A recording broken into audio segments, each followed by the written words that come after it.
15 000 mercenaires Tutsis rwandais et alliés sont déjà sur le territoire congolais de Brazzaville. 15 000 mercenaires Tutsis rwandais et alliés sont déjà au Congo-Brazzaville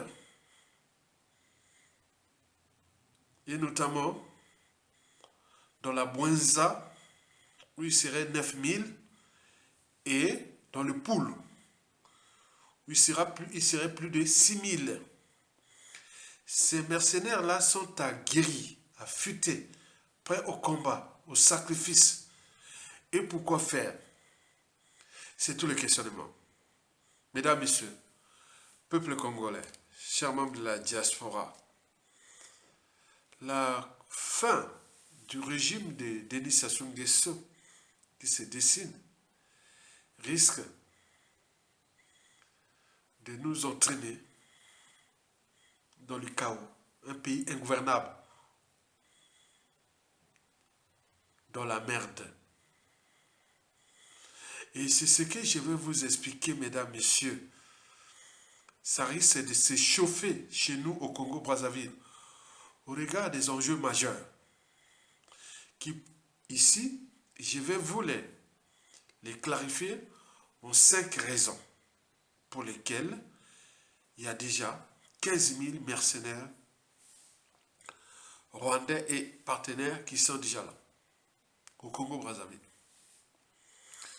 La première raison sur 5 est déjà anthropologique. Anthropologique parce qu'au regard des enjeux majeurs, nos ennemis, comme on le dit dans le langage, ils ont trouvé en Afrique centrale des peuples de moutons, des peuples incapables de se défendre, etc. Cette région d'Afrique centrale la plus riche du continent. Et donc, pour eux, ils pensent que ça va se passer là-bas. Les enjeux de ces grandes puissances dans l'Occident collectif, maintenant scindé entre Américains et l'Europe. Il y a aussi le sud global dans la Chine, etc. Donc, et ils savent ils commencent à savoir que ces peuples-là s'éveillent. Et surtout avec les médias réseaux sociaux et surtout avec le retour de Donald Trump à la Chamboula. Donc il faut accélérer ce qu'ils avaient déjà préparé, que voilà, ces peuples-là, c'est des peuples de moutons d'Afrique centrale, donc on pourrait confisquer les ressources et que les bazars là-bas, et voilà, vous avez vu la RDC depuis.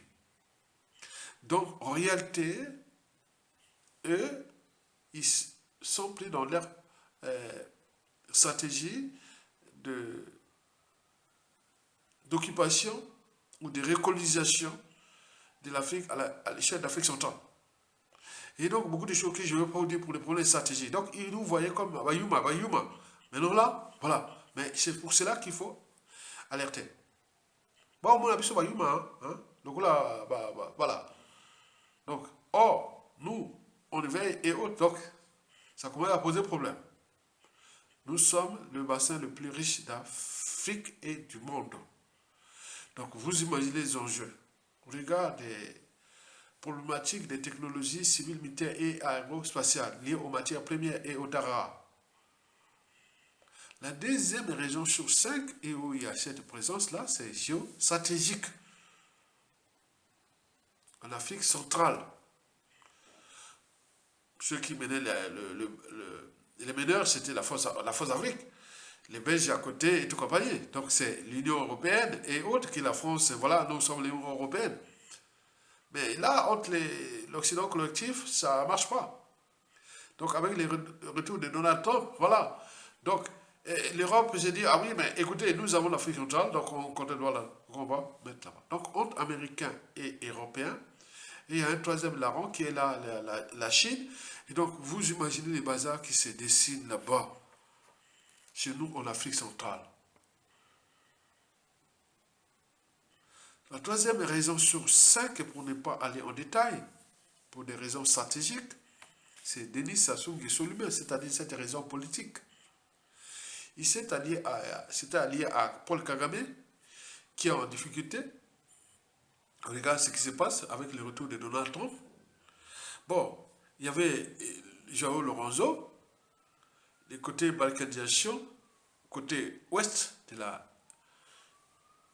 RDC, puisque le plan Joe Biden, et si Kamala Harris était élu, donc le plan pouvait fonctionner. Donc c'était la balkanisation est et ouest de la RDC pour siphonner ses ressources. Et donc côté est, c'est Paul Kagame qui aujourd'hui, même Goma là est encerclé et tout ce qui va se passer là-bas, c'est chaud. Et on a tué un officier général parce que voilà, il y a eu beaucoup de choses, des têtises ou autres, des collaborateurs. Bon, on ne sait pas, c'est une affaire d'État là-bas, ça se passe là-bas, c'est question de vie ou de mort. Où beaucoup de nos compatriotes de la RDC ont marché vers le Rwanda. Parce que si vous voulez ça, nous sommes 100 millions d'habitants, vous êtes que 13 millions, on envahit le Rwanda. Donc il y a beaucoup de tensions qui sont en cours. Paul Kagame déjà en difficulté, João Lourenço pareil par rapport au regard du retour de Donald Trump, maintenant tout se positionne sur Brazzaville. Et donc on veut balkaniser ouest du côté Brazzaville, et c'est là qu'il y a cette présence-là que nous suivons. Il s'agit d'une haute trahison. Comment les renseignements militaires et tous nos services et autres puissent laisser rentrer 15 000 mercenaires armés et aguerris et tout compagnie. Donc, il y a complicité, il y a haute trahison. La quatrième raison sur 5 pour laquelle ce qui se passe là est problématique pour notre pays, bon, c'est la géopolitique sous-régionale. La géopolitique sous-régionale. Vous le savez très bien que la RDC est au cœur des enjeux géostratégiques des matières premières et autres. On a parlé des technologies vertes et autres. Mais déjà, le côté Occident, les démocrates et les républicains, c'est pas bon, c'est entre eux, puisqu'ils contrôlent les Indes. Mais il y a l'Europe qui veut aussi prendre le contrôle de ces matières premières, parce qu'en partant de la Belgique et tout compagnie, qui n'ont plus de marge de manœuvre, même si l'Europe toujours reste, voilà. Mais, je vous dis, du point de vue géopolitique sous-régional, je pense qu'on a laissé mission à Sassou Nguesso et ou à son fils de faire des boulots. C'est que, du point de vue géopolitique sous-régional, c'est nous ne faisons pas attention, on risque de dégager Sassou Nguesso et mettre peut-être son fils et autres. Donc, il y a beaucoup de choses. Vous voyez qu'il y a des morts là dans le clan Sassou Nguesso, là qui vont arriver là. Donc, on veut vraiment assainir ça pour que Sassou Nguesso ait les marges de manœuvre de jouer ce jeu-là et laisser libre cours à son fils grand voleur. Voilà. Donc, est-ce que ça va marcher? Certainement pas. On fait la cinquième et la dernière raison sur 5 pour laquelle, là, c'est le retour de Donald Trump. C'est l'homme qui dit tout vrai. Et là, c'est du côté occident global, or américain, mais côté européen, ça coince pas. Parce que c'est des gens qui sont, voilà, il est avec toi, demain, donc on ne sait pas. Donc tu ne pourras jamais contrôler ou les stratégies de l'Européen. Il est toujours là avec toi, c'est comme quelqu'un qui vient dire, ah bonjour, moi, oui, on est ensemble, il sort de la porte, il sort de ta porte, après quand il te sort une arme. Et autres, donc on ne sait pas. Mais Donald Trump, c'est du vrai. Mais au regard de ces stratégies globales entre l'Occident collectif et le Sud global, l'Occident collectif déjà va être divisé entre les États-Unis et l'Union européenne, déjà divisée, mais il y a aussi la Chine et tout compagnie, mais il y a un terreau qui est là, la République démocratique du Congo, les matières premières.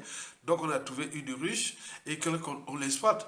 Et entre la Chine, les Américains et l'Union européenne, et chacun joue sur ça. En réalité, ce qui se passe là, c'est que tout ce qui avait été déjà structuré, organisé, et qui devait être managé, de la balkanisation Est et Ouest de la RDC, a échoué avec le retour de Donald Trump. Mais peut-être qu'ils ont simplement, voilà, c'est la diversion. Donc, au lieu de passer par l'Angola, maintenant, ils veulent peut-être passer par Brazzaville. C'est-à-dire, pour dire à Félix Tshisekedi que, bon, ben, ne joue pas à ça, bon, on t'avait placé là, mais tu as joué stratégie, tu as fait des trucs, tu ne peux pas s'en sortir. Et voilà, donc, il y a beaucoup d'enjeux là. Mais en réalité, c'est que On veut avoir l'Afrique sans les Africains. On veut avoir l'Afrique sans les matières premières. Mais il y a des alliés, des partenaires qui sont déjà endogènes africains qui jouent ce jeu-là, dans les Sassou Nguesso, les Paul Kagame, les Joyeux Lorenzo et tout compagnie. Donc il faut en tenir compte de ça pour comprendre les enjeux. Et donc ça, vous allez déjà écouter Guy Mafimba qui donne un peu d'éclairage par rapport à ce qui se passe. Et j'y reviendrai seulement j'y reviendrai après pour conclure. Merci beaucoup. La première question que le commandant de zone, la zone numéro 3 d'Olizy, la première question que devait se poser le patron du Conseil national de la sécurité, c'est Denis Sassou Nguesso, mais c'est le secrétaire général, c'est bien entendu, comment il s'appelle, Jean-Dominique Okemba. La question que devait se poser le ministre de la Défense, Monzo, la question que devait se poser Okoye, le patron, le chef d'état-major de l'armée, c'était de se dire où sont les renseignements militaires? Comment plus de 9000 étrangers sont rentrés et mis quelque part dans une zone sensible sans que ça soit remonté aux plus hautes responsabilités. De deux choses l'une, où tous ceux que j'ai cités sont complices. Ça veut dire que la troupe, je dis bien la troupe, devrait se dire, nous n'avons plus des chefs à la tête de notre armée, à la tête de notre service de sécurité. Nous avons plutôt des gens qui sont en connivence avec des forces étrangères qui sont en train de nous envahir. Kigali avait pris le pari de déstabiliser depuis une année, sinon depuis décembre 2024, le pouvoir de Félix Tshisekedi. Et aujourd'hui, avec les difficultés à l'Est, ils estiment que la possibilité de déstabiliser par l'Ouest viendra à bout du régime de Félix Tshisekedi. Mais qui est à l'Ouest? Qui est l'allié du régime du Rwanda à l'Ouest? C'est bien entendu le régime de Brazzaville qui a signé des accords aussi militaires. Juste sur le premier volet, dernière phrase. Que les gens se souviennent, lorsque sous Kabila père, Kigali a voulu en finir avec le Kabila père, ils avaient tenté de prendre Kitona, qui est à l'ouest et qui est à proximité de Kinshasa, pour déstabiliser Kabila père. Par rapport à cela, qu'est-ce que je veux faire comme transposition? Ce qui se passe à Madingu, dans la Bouenda, nous soupçonnons, vous avez parlé des étrangers avec une nationalité controversée, nous soupçonnons le fait que l'agenda qui consiste à déstabiliser la RDC à l'ouest, cet agenda a été activé. Et deuxième volet maintenant, pour expliquer le pourquoi nous parlons d'agenda caché. Monsieur Christian Perrin, qu'est-ce qui se passe? On nous a dit, à travers les médias nationaux du pouvoir, que c'était des Koulouna. Mais ayant le bon sens. Pour des questions de souveraineté, c'est une mégapole de plus de 12 millions d'habitants. Félix Tshisekedi a lancé une offensive contre les Koulouna. Très bien. L'opération, ils appellent ça Ndobo et autres. Très bien. Si les Koulouna veulent fuir Kinshasa, Brazzaville est très proche. Ça veut dire quoi? Ça veut dire qu'ils vont rentrer soit à travers les frontières poreuses de Brazzaville au sud ou au nord du côté de Ilil Mbamou et autres. Ils y rentrent tous les jours. Et s'ils y rentrent, automatiquement, c'est à Brazzaville que on allait sentir la présence de ces fameux ou de ces présumés Koulouna. Nous soupçonnons, vous avez parlé des étrangers avec une nationalité controversée, nous soupçonnons le fait que l'agenda qui consiste à déstabiliser la RDC à l'ouest, cet agenda a été activé.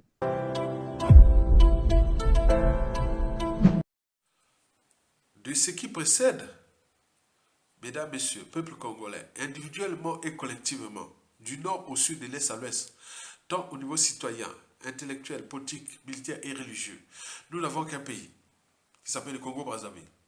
un continent qui s'appelle l'Afrique, une sous-région qui s'appelle l'Afrique centrale ou le bassin du Congo. Et elle est convoitée. Et nous avions donc notre écosystème du bassin du Congo, comme disait Ketia Safubanga, l'ennemi du noir, c'est les noirs lui-même, l'ennemi de l'Africain, c'est l'Africain lui-même. Parce qu'il existe une certaine mentalité noire ou africaine et qui nuit gravement à l'évolution du continent noir. Mais l'enjeu de ce qui va à suivre par la suite, balkanisation ou non, ce sont les enjeux de la respectabilité interraciale.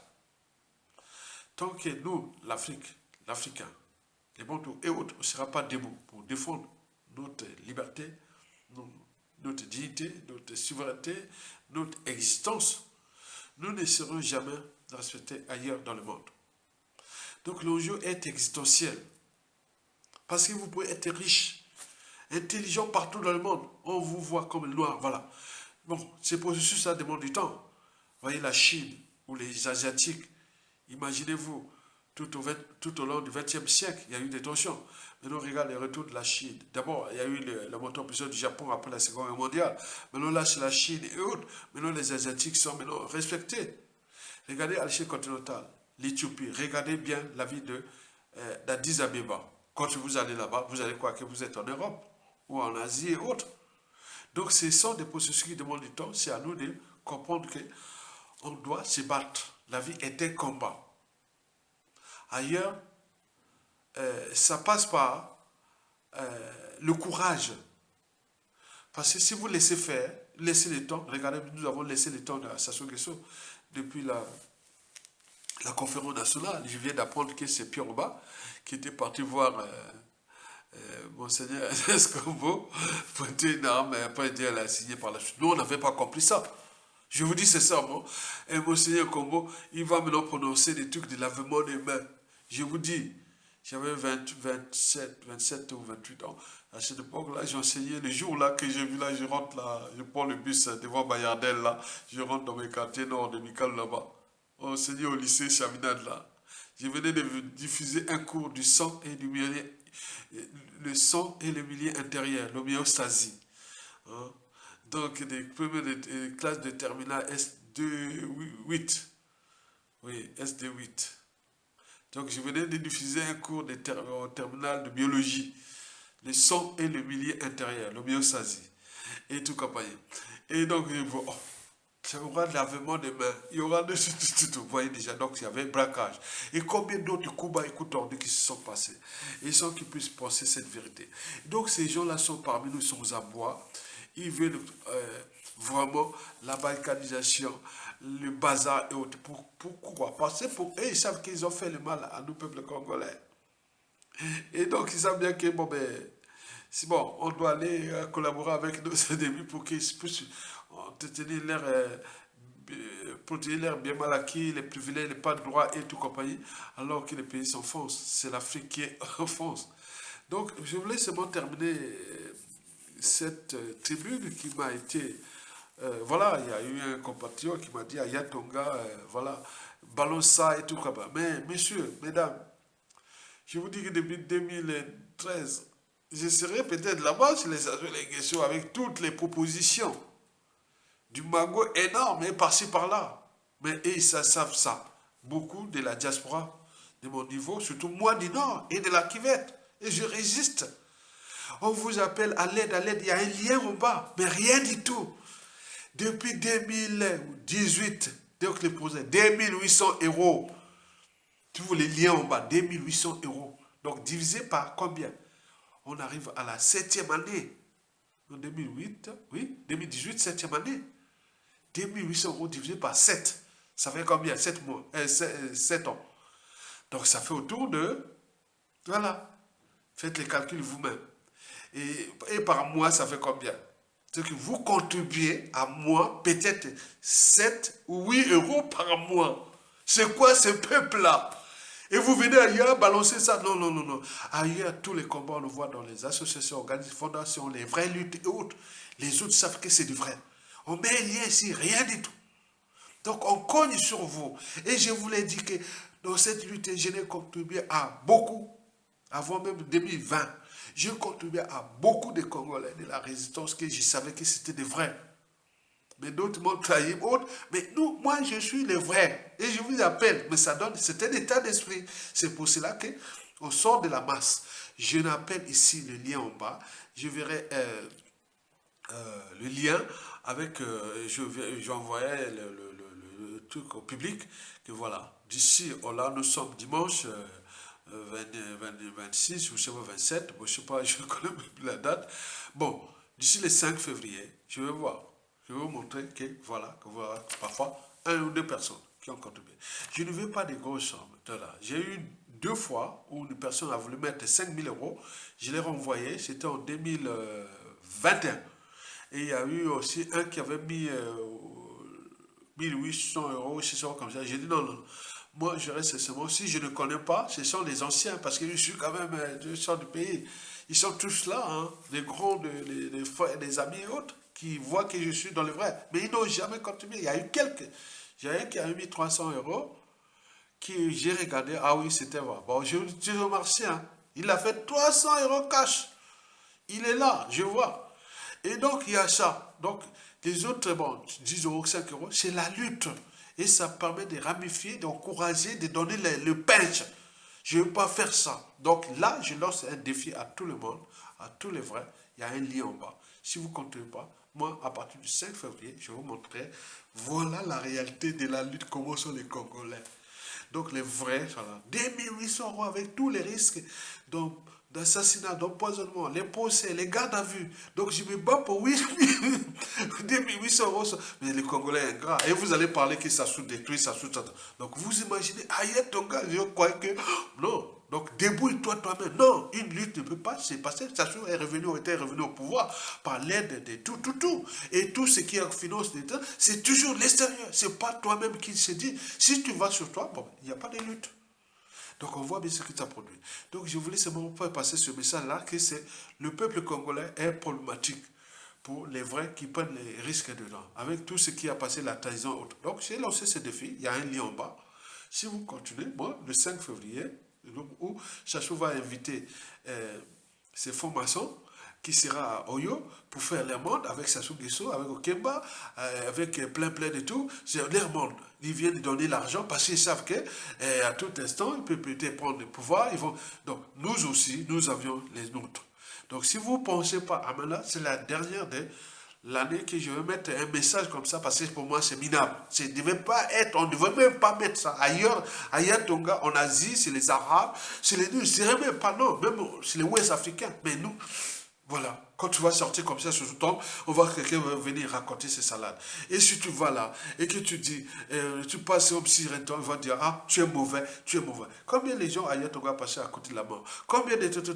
Donc, vous imaginez ça? C'est ça qu'on appelle l'esprit de la citoyenneté, du patriotisme et de la contribution au combat. Si vous ne le faites pas, tant pis pour vous. Donc, c'est comme ça. Donc, je ne suis pas le méchant quand tu arrives dans certains réseaux, que non, je vais que là où il y a des gens qui, voilà. Donc, je ne veux pas, non, c'est un monde ingrat. Si tu as les meilleurs autour de toi, tu t'entoures des meilleurs et tu restes. Si tu as des gens qui viennent, non, je ne veux pas. Donc, vous voyez ça? Donc, Ayat Tonga, si il a envie, sur la suite de Sassou après, vous verrez que cet état d'esprit, je vous donne un tuyau, hein. Voilà que moi je ne vais pas, si je ne connais pas, partout ça se passe d'ailleurs, tu peux raconter, si ce sont des convictions, ok, bon, on dit, bon ben il y a des gens qui sont spécialisés, va voir telle personne, tu as des convictions, on va te trouver quelque chose là-bas, ou voilà, tu vois, c'est pas moi qui t'envoie, mais il y a un truc là, je te donne, mais si c'est des vrais, et je dis, bon, ça c'est mon club. Donc c'est comme ça a toujours été comme ça restera toujours comme ça. C'est ça qui se passe dans le pouvoir. Donc j'ai été étonné que depuis ma lutte pour défendre le peuple, le général Mokoko, les prisonniers politiques et tout le monde avec mes 5000 vidéos, rien du tout pour 2800 euros. Vous imaginez en 8 ans, en 7 ans. Donc divisé par ça. Et à Mawa, non? Et à Mawa, sans dit. Merci beaucoup. À bientôt.